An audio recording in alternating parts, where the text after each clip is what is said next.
For many English learners, speaking is the most difficult part of the language to master.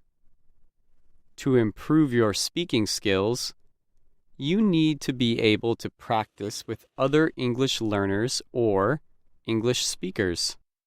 One way to do this is by joining or starting an English club.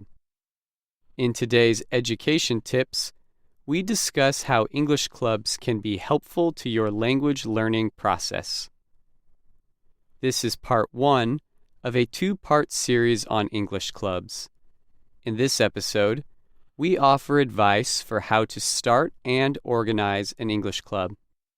In next week's episode, we will suggest some fun and educational activities for your club. There are many reasons why English clubs can help learners of all ages and levels improve their English.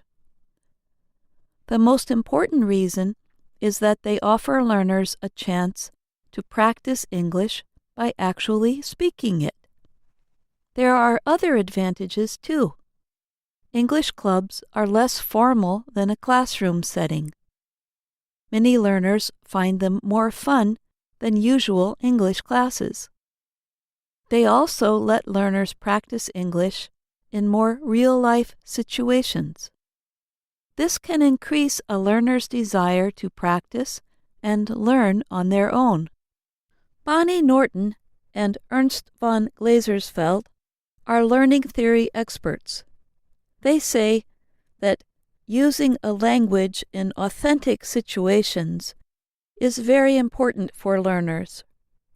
So is being motivated to practice and improve, they say. Now that you understand some of the benefits of an English club, let's discuss how you can create your own club. The first step in starting an English club is to find club members. There are different ways to do this. If you are a teacher creating the club for your students, then the easiest way is to put up signs in classrooms advertising the club's first meeting. You can also pass around a sign-up sheet in classes. If you are trying to start a club at your place of work, you can advertise your club by sending an email around to coworkers. You can also put up signs about the club around the workplace.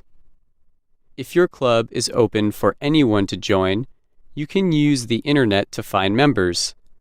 Websites such as Meetup or Facebook are great places to announce club meetings and communicate with members. Next, you must find a place for your club to meet.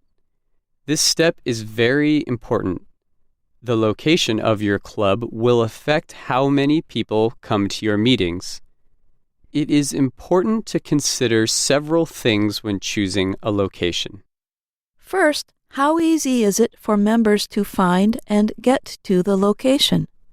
It is a good idea to find a central location that is easy to get to. Otherwise, members may slowly stop coming. Second, it is important to find a location that is safe. You want your members to feel comfortable as they are arriving and leaving.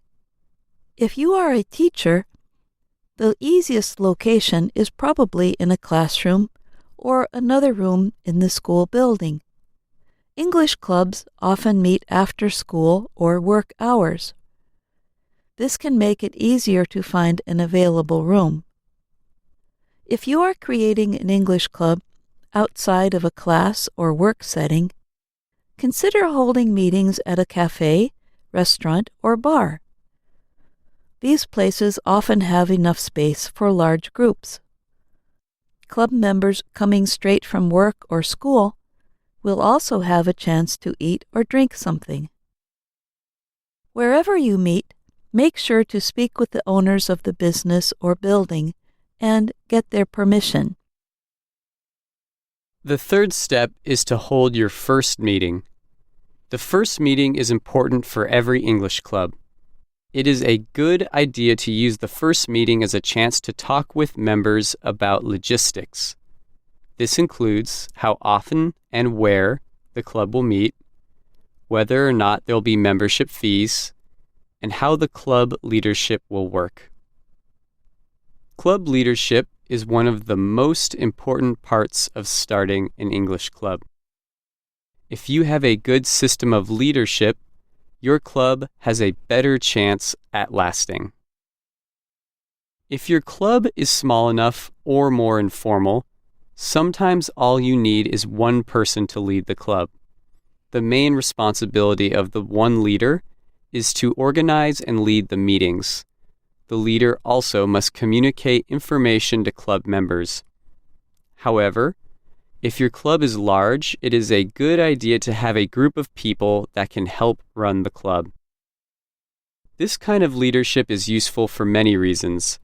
It divides the amount of work it takes to run a club among several people. It also helps club members practice speaking English with real-life tasks. And, if the members of your club are mostly students, it can help them develop teamwork and leadership skills. It is also important to have rules for the leadership system. For example, how long will club leaders hold their positions? How will they transfer power to someone else if they must quit the club? You should consider holding elections to choose new leaders.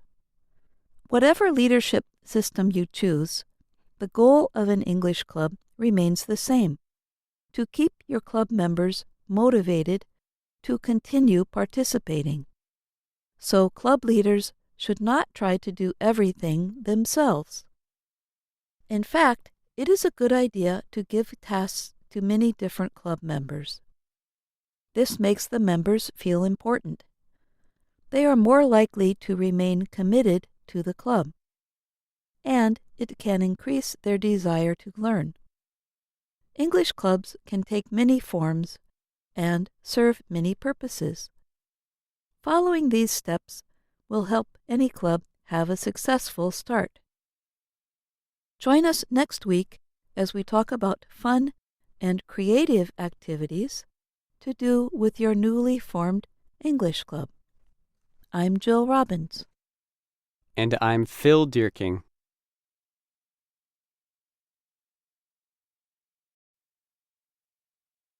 For many English learners, speaking is the most difficult part of the language to master. To improve your speaking skills, you need to be able to practice with other English learners or English speakers.